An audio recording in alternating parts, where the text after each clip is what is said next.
Hello my darlings, and welcome back to my channel. For those of you that are new here, my name is Miranda and I am the Enchantress of Avalon. So for today's video, I just want to have kind of casual chat about mermaids, undines, and some other types of water fairies as we're in the midst of summer, which is always a very, beachy water fairy type season. Although for me, every season is water fairy season, but I particularly know that most people think of mermaids a lot in the summer, so perfect time for me to get to discuss them all the more. So that being said, I'm going to start with my, updates and what have you, like I do with all of my videos. Firstly, I do also, other than having a YouTube, I have a blog on whiteroseofavalon.life, which is my website that also hosts my business. I provide tarot reading services, individual mentoring sessions, and I also teach online Fairy Queen classes. Although currently I'm in the first round of my Melusine Mysteries class, so I'm not taking new students right now, but I will have another round of Melusine Mysteries coming next year, and as well as a couple of other classes I have in the works and hope to do for next year. But those are ways that you could get more from my content and also just more from me if you wanted to work with me and get a reading from me or get some mentoring from me. So that's all available, always linked down below and linked directly on my YouTube channel page. And then I also have a Patreon, Avalonian Rose Fairy Mysteries, which has exclusive content. I have 3-tier options, $3, a $9, and a $13 tier. And for each of those tiers, you get different things. And for the $9 and $13 tiers, I do full moon tarot readings for everyone. So that's a great value, especially if you're interested in getting readings from me regularly. And other than that, I do want to announce that I have a brand new service on my website. As part of my tarot reading services, I now am doing channeled readings with mermaids. And we're going to discuss a little bit about the types of mermaids and water fairies I can channel for you in this video, but also just generally about those types of water fairies. And I also recently, just last month, released Celtic Venusian journal prompts on Patreon that you can just purchase without needing to become a member of my Patreon, which is really cool. I have a set of journal prompts for the Maiden energy and a set of journal prompts for the Creatrix energy.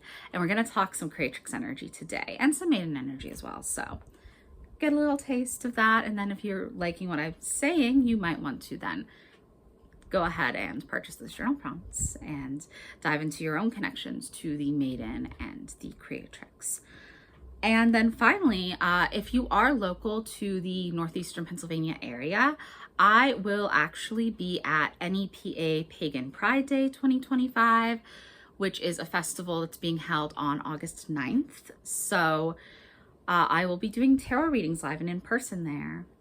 So if you are local, please come and possibly get a reading from me there, and also just support everyone else because there are plenty of really amazing vendors and creatives and pagans who are going to be there. So I'm very excited. It's my first time actually doing a big festival event like this.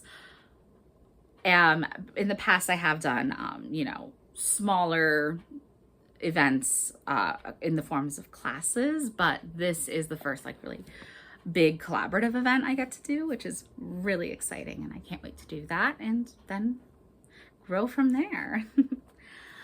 Okay, now that I've got all of those announcements out of the way, let's dive on in to the mermaids. So I'll start, because this is a good transition point, with mentioning the 5 types of water fairies I have listed as options for me to channel for you in my Mystical Mermaid channeled readings. And those are, of course, mermaids themselves. And then I also can channel Selkies. I can channel Swan Maidens, Loreleis, Eor Greguth, Anun. So, all right, let's just start in with Selkies and Swan Maidens. I'll actually start with Swan Maidens because Swan Maidens is my perfect segue into the Maiden archetype and how the Maiden archetype is related to Water Fairies and related to mermaids in general. The Swan Maidens always feel so incredibly innocent to me, and innocence is at the heart of the Maiden archetype. When we're looking at maidens, we're looking at someone who is youthful and therefore very, very innocent.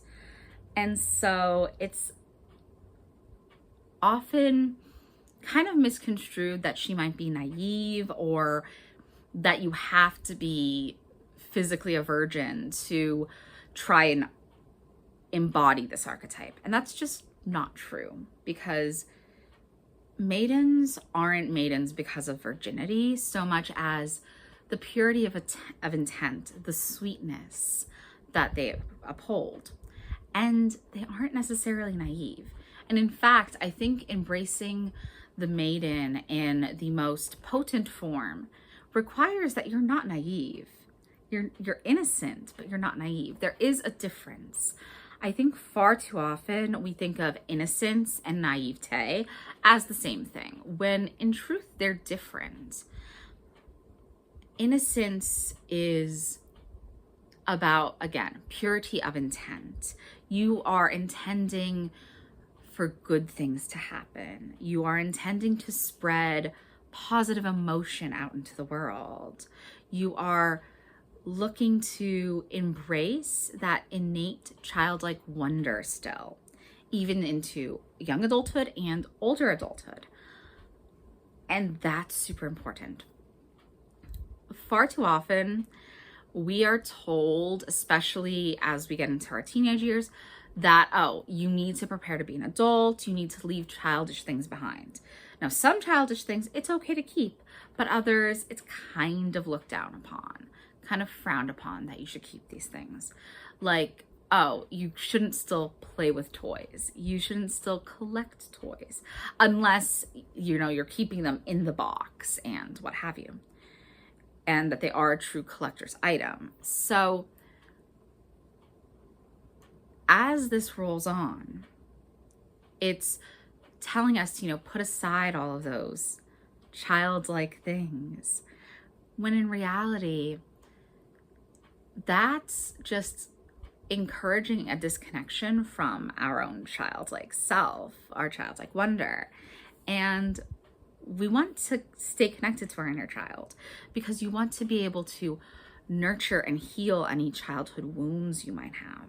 So I think that the Swan Maidens are very helpful in this because they are so sweet and they are so associated with Imbolc and early spring, because I also feel them very strongly at the spring equinox, because they are so sweet, pure, innocent, and maidenly. And even in their stories, where they differ from Selkies is that Swan Maidens don't actively seek to be fully cut off from their husband after they get their swan feathered cloak back, because the stories of Selkies and Swan Maidens are partially very similar in that both are transformational water fairies who have this ability to, when they wear a specific thing, in the case of Swan Maidens, it's their swan feathered cloaks. In the case of Selkies, it's their sealskins. When they are wearing these, they can transform fully into those animals. And having that item stolen from them prevents them from transforming and prevents them from joining back with their family, with their friends. I'm sorry, I bumped my tripod. If you saw a little bit of jiggling, I do apologize. Anyway, When this item of clothing, or this magical item more so, is stolen from the fairy, she is then trapped on land and trapped with the man who stole this. And he usually stole it with the intent of marrying her. And in fact, he does marry her because he just can't imagine not being with this beautiful and enchanting woman. Now, in the case of Swan Maidens, it's very much so stated that she really does grow to love her husband. The stories of Swan Maidens who are married off in this way, they do grow to love their husband. And they bear him children. They are good wives and they want to be with their husbands. However, that memory of their past life never leaves them. And also the fact that their husband had stolen from them and had forced this marriage upon them never leaves. So what happens in the Swan Maiden tales is that the man has to eventually, when she finds her swan feather cloak and flies away, he has to go and win her back. He has to prove his worth as her husband, prove his genuine love for her to win her back. And he does. So it's a much more sweet and romantic tale. And the Swan Maiden is much more innocent and optimistic and forgiving. She's very forgiving.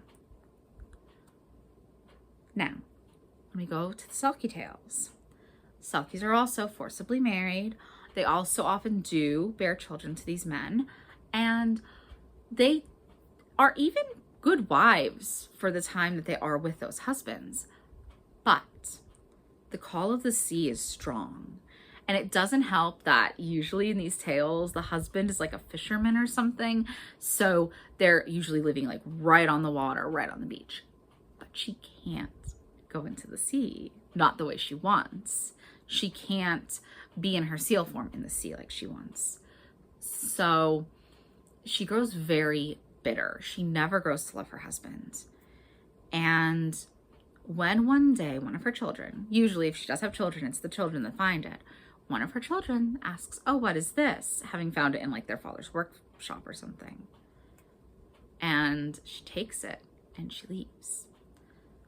Now, she doesn't ever come back. She leaves and she does not come back. But beyond this, there are two different ways it could go. Either she'll take her children with her or she'll leave them behind, as they are a memory of all of the pain she endured in this marriage. And obviously, I think the maternal energy within a lot of us, no matter what gender you are, we all have maternal connection and maternal energy in some form. That maternal energy within us, I mean, obviously stronger if you are a mother or you one day want to be one, or if you just have that instinct very strong in you. It could be really hard for us to understand why she wouldn't take her children. But speaking from the fact that she is in these tales quite literally a victim of circumstance, but also a victim of her husband like forcing her to marry him. And we are not sure how those children were conceived. Let's be very honest. That could be why she doesn't want to take the children. She could also know that the children themselves are possibly not Selkie. They certainly have half of her blood, so they're at least half Selkie, but can they transform? Can they be accepted within her home and her society? Maybe not. And maybe that's why she doesn't want to take them with her. But again, there are versions where she takes her children. And obviously I do prefer that, my maternal instincts, and my nurturing nature wants her to take her children with her, but she doesn't always. But again, that's how she differs from the Swan Maiden. Is the Swan Maiden truly grows to love her husband and is very innocent in that way. The Selkie is all about authenticity, autonomy, and sovereignty. I think she's very much the queen archetype in many ways. She has a lot of queen energy in her, as well as the creatrix energy with, you know, creating children and everything. But she has that connection deeply to that sovereignty energy, that being a sovereign individual. And she wants to be back with her family, and she has every right to do so. So that is how they differ, and that's how the energies present differently. Now, let's talk a little bit about the Gorguthanoon, or the Welsh Lake Maidens. And we hear about them in several different tales. In folk tales, the most famous is probably the Lady of Llyn y Fan Fach, which is literally the lady of that particular lake, because Llyn means lake, or Clyn if it's double L at the beginning. It's pronounced differently. But in any case, I'm still learning Welsh, so not perfect with pronunciations. But in that story, we have a lake maiden coming out and being at the surface of the lake and meeting this man, who of course becomes very enamored with her. And there's this whole bit in the beginning where he's like bringing her different foods to see what she likes to eat, because he's trying to like woo her in the best way he can. And he thinks that, you know, bringing meals to her is a good way. And it's not a bad way, that's for sure. And then eventually, when he gains her trust, she does take him into her home beneath the lake, which is a portal, and takes him to the other world, where he meets her father and her sisters. Now, her and her sisters are all identical. So the father gives him a challenge. That challenge being, you can marry my daughter if you can tell me which daughter you fell in love with. So he looks and he picks out the right one quite easily, and he's able to marry her. But there is a caveat. There's always a caveat with fairy human marriages. This contract between the world of the other world of fairy and the human world always has caveats. It always has promises that need to be made. They always seem strange, to say the least. Again, I teach in the Melusine Mysteries, and I teach the Melusine Mysteries, which is a class I created all about the fairy queen Melusine. She has these in her story. There's actually two different ones in her story. Her mother had made her father promise not to see her doing childbirth or in childbed, which he accidentally, because he's excited, does do, and then she leaves him and returns to Avalon, which is sometimes also said that she didn't want him to see her bathing her children, and that's what he does, and then she leaves him to return to Avalon because the promise was broken.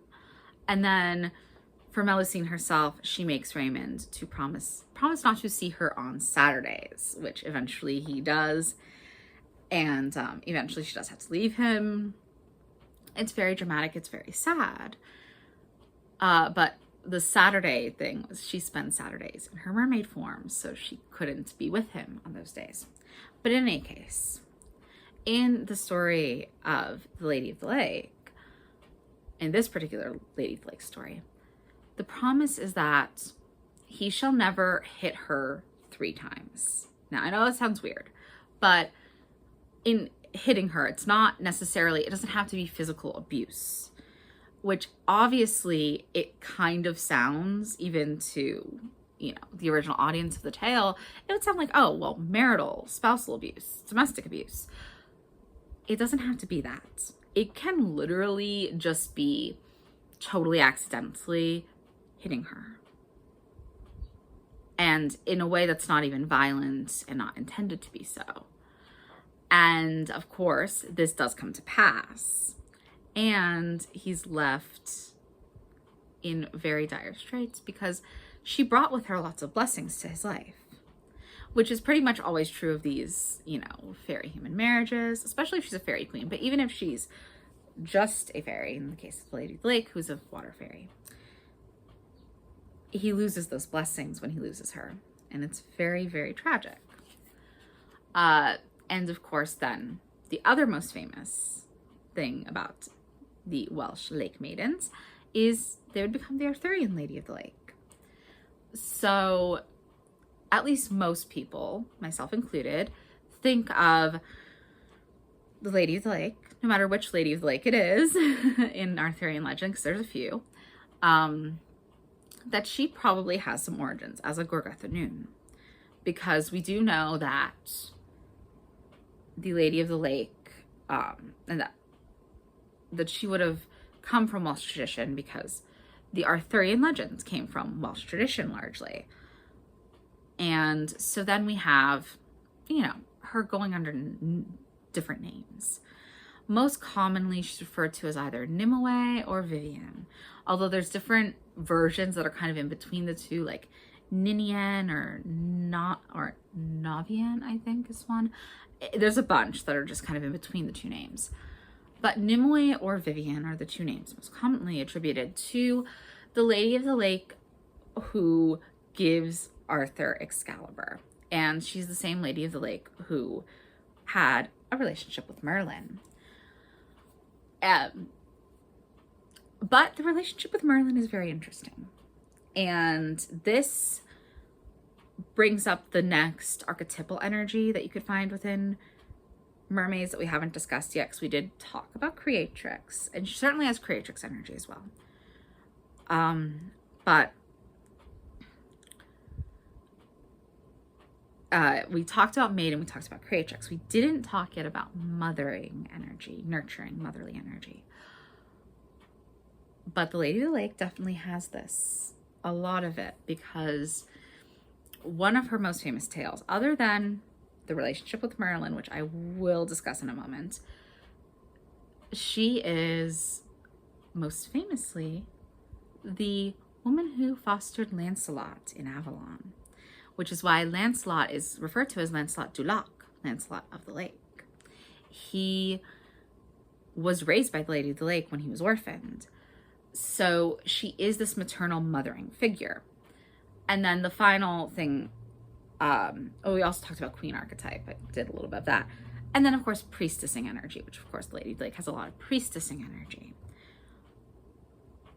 And we see these throughout all of the different types of water fairies and mermaids. So I wanted to refer to that.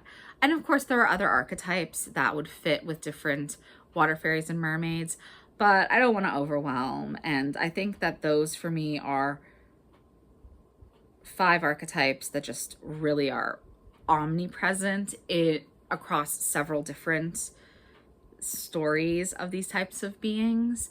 Because like the Maiden, I talked mostly about swan maidens, but when we look at Hans Christian Andersen's Little Mermaid, the titular Little Mermaid is very much a maiden energy. She's very much in her maidenhood.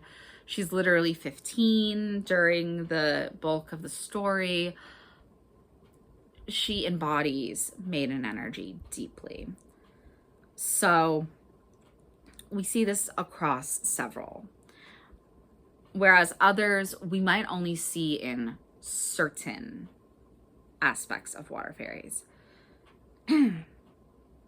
But I would say the most omnipresent one is probably the Creatrix, because that's that lover energy, the sexual energy, the fertility. And that's present in almost any water fairy story you're going to read, any mermaid story you're going to read. So, okay, so going back to the Lady of the Lake and Merlin. Merlin became very enamored with the Lady of the Lake. Again, no matter who she was in the story, he became very enamored with her. And during this time, he started teaching her a lot of his arcane knowledge and wisdom, his magic. And eventually, when she could learn no more from him, she either imprisons him in a cave or a hawthorn tree. Different tellings have it different ways. Now, to be clear, this story often does have her be the bad guy in the story. And it's like the only time where she's the baddie, because normally it would be Morgan Le Fay who's the bad guy. But they kind of reverse there, and this does lead into Morgan Le Fay eventually taking the mantle as Lady of the Lake and having her redemption in, you know, ferrying Arthur to Avalon. She's connected in there. Although, interestingly, she has some connection with the Gorgothanoon, but I always associate her more with Mary Morgans, who are another type of Breton water spirit or water fairy. Some people think of them as Welsh as well, but they're actually Breton originally, and there's another word for mermaid in Welsh. I don't remember it offhand, but Mara Starling actually did a really great video on Welsh mermaid stories, and she did talk about that in depth. If you're interested in that, I would check out Mara Starling's channel because she is fantastic and went really in depth with Welsh mermaids, and she actually pronounced everything correctly because she is a native Welsh woman. But in any case, we have that kind of turn happening for both of those figures, where Morgan, usually early on in the Arthurian legends, the most common versions of them, is the bad guy who turns into a helpful figure at the end, whereas the Lady of the Lake is always very helpful, whether she's Nimue or Vivian, but then turns on Merlin. However, many of us, myself included obviously, think that there's probably a bit of like unwanted advances, like she either broke off her relationship with Merlin if she did have a consensual relationship with him for a time, or she never was in a relationship with him and was very uncomfortable, so she, you know, was like, okay, we need space, we need boundaries to be in place here, and when he didn't want to be okay with those boundaries, she imprisoned him. Again, either in a cave or in a hawthorn tree. And interestingly, if we think of the hawthorn tree one, hawthorns are very magical trees. They are known as fairy trees. They are not a single hawthorn in an area could be a portal to fairy. Very, very magical trees. But they're also trees of boundaries. They're often used in hedgerows and to like distinguish different property line. Like this is this area, this is that area. So because they're so associated with those boundaries, it is interesting that in the tales when she literally imprisons him in a tree, it's a hawthorn tree. Because to me that reads as, I need a boundary to be set. I need to have distance from you. I'm going to do this. And that's how I interpret it. I interpret it as her setting a boundary, whether it's an ex that she just does not want to be in contact with anymore, or if it's an unwanted advance that she is not interested in. Like, I wanted to be your student and nothing more. And this isn't to, you know, make Merlin out to be a totally bad guy, because he's not. He's very much a gray figure. Even in the oldest of stories, Merlin's always kind of a gray figure. He's not totally good or totally evil. He's in the middle. He's very much in between. Because it's like, yes, he did protect Arthur and he did give Arthur great advice, but he also took Arthur from his mother when he was a baby and had him raised by another family and not knowing his origins. There's a lot of questionable stuff Merlin did early on. So, and obviously the Uther Pendragon glamoring so that Arthur could be conceived. Uther I have my problems with. I'm not a fan.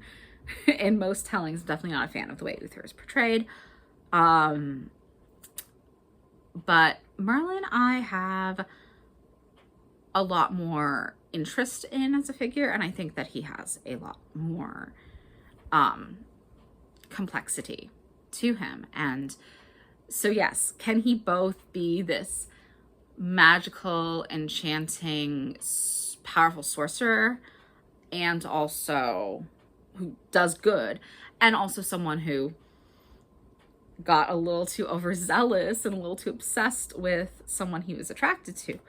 Yes. In fact, a lot of people who are good people aren't always good in every relationship they're in. And sometimes relationships are just toxic, and two people just bring out the worst in each other. And that's more what I see in this story, is like Vivienne or Nimue brought out the worst in Merlin. So yeah. And then let's see. Okay, so Loreleis. Loreleis are the last water fairy I wanted to talk about in this video. I'm just putting my notes off to the side if you heard that. So I don't think I've ever talked about Loreleis in a video before, but I have written about them on my blog. And as always, I'll link some pertinent blog posts down in the description box below that relate to what I've discussed in the video. But Loreleis are really fascinating. They are German water spirits or water fairies, specifically connected to the Rhine River. And because of this, many people interpret them to also be nixies, because nixies are a type of German water fairy. But whether you consider them nixies and they're just a specific type of nixie, or you consider them their own separate type of water fairy, they're very powerful, very potent, and very dangerous. And in fact, they're the only like quintessentially dangerous water fairy I have listed that I'll channel for people. And that reason is, I think it's important to have a willingness to get information from different sources. And largely, water fairies are dangerous when they're luring you to water. If they are a dangerous type of water fairy, they're going to be dangerous because they're going to lure you to water. They're not going to be as dangerous necessarily if you're not near that body of water. We even see this with like the classical Greek sirens. Are they really going to be of danger to you if you're not on a ship near their islands? No.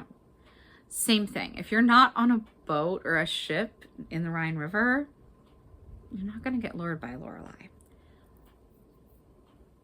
And the thing is, I think Loreleis can also teach us about protecting our own boundaries and protecting what is important to us, defending ourselves. And the story of the Lorelei often starts as a tale of a human woman, actually, who becomes a Lorelei. So there are versions where she is either a human woman who was scorned by her lover and then ends up sort of becoming a bit of a nuisance in her hometown because she starts flirting with all the other men in town or doing more, and the women begin to hate her, and a witch hunt happens, a trial happens, and she is sent off to a nunnery, but drowns herself in the river before she can get there.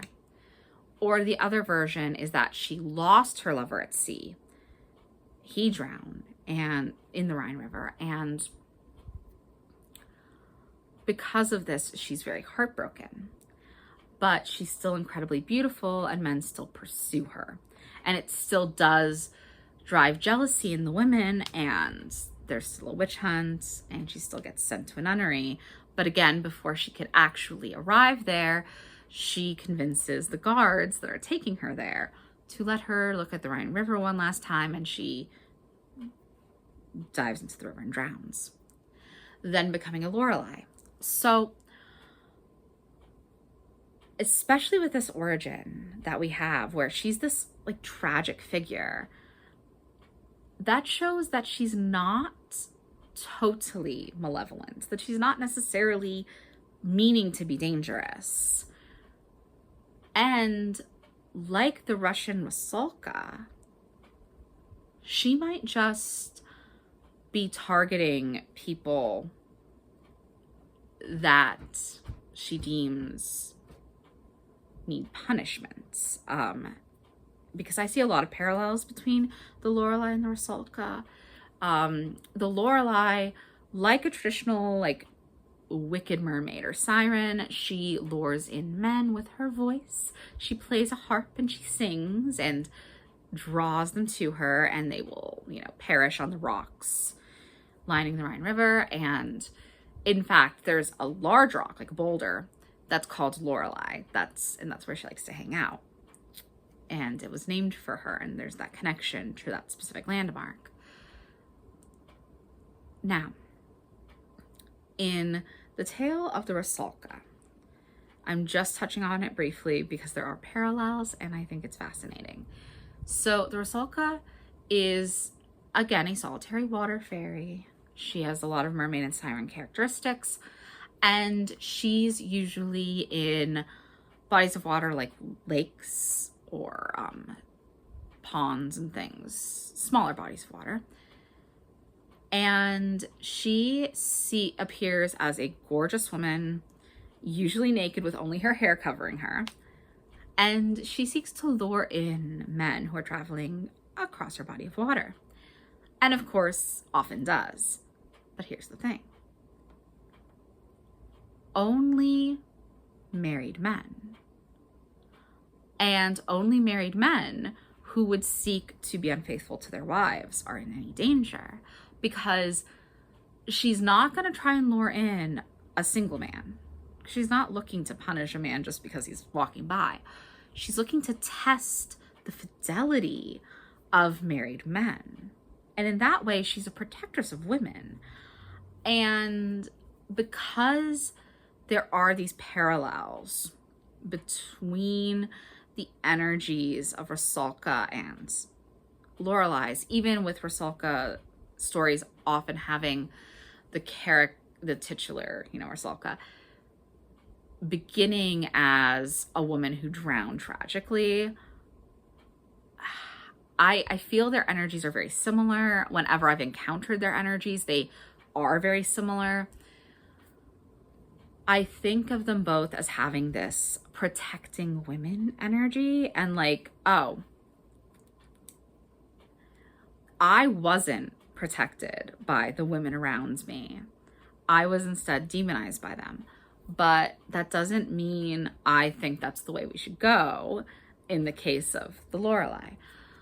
And maybe I'll only lure in men around here that are in relationships. I'll test them, and if they fail, they die. In the case of the Rusalka, she just literally drowns them. And in the case of the Lorelei, she causes them to crash. And it also brings to mind another important water fairy characteristic, my beloved Morgan Le Fay, who is, other than a fairy queen goddess, definitely of the water fairy variety, and her Val Saint Retour, which is the Valley of No Return. And it's an area in the woods where she traps knights who are unfaithful in love. If you have a straying heart, you're in danger. But if you're faithful to your lady love back at court, you won't get trapped. And I think all of this goes together. And again, even though we consider them dangerous, it doesn't mean that they're malevolent. There's a difference between can be dangerous and is malevolent. And oftentimes, and especially in my work with the fairy queens and my deep work with water fairies, I find that a lot of them that have these stories of being very dangerous are often either misunderstood or products of, you know, later times where people sought to demonize the fae in general. Or thirdly, they are only dangerous in a certain circumstance. I mean, there are, you know, water fae that are wholly dangerous. Of course, there are types of fae that are wholly dangerous, but that's actually much rarer. And I don't view the Lorelei as an energy that's totally malevolent. And in fact, she's not always necessarily thought of as malevolent. And again, she's sometimes thought of as like just this singular figure, the singular fairy, or sometimes she is part of a larger pantheon, a larger group of water fairies that all inhabit the Rhine River, but at different locations. She's only ever seen solo. But no matter the circumstance, very powerful figure. And that brings our discussion and this video to a close. And this is another long video. Let me know if you like these longer videos, because my last video was even longer than this by a little bit. And I do like talking longer and doing longer videos. So yeah, let me know if you prefer the longer form content. I can mix it up and do some long form and some short form. But yeah, let me know. And thank you so much for watching. And I will see you in the next video. Bye now.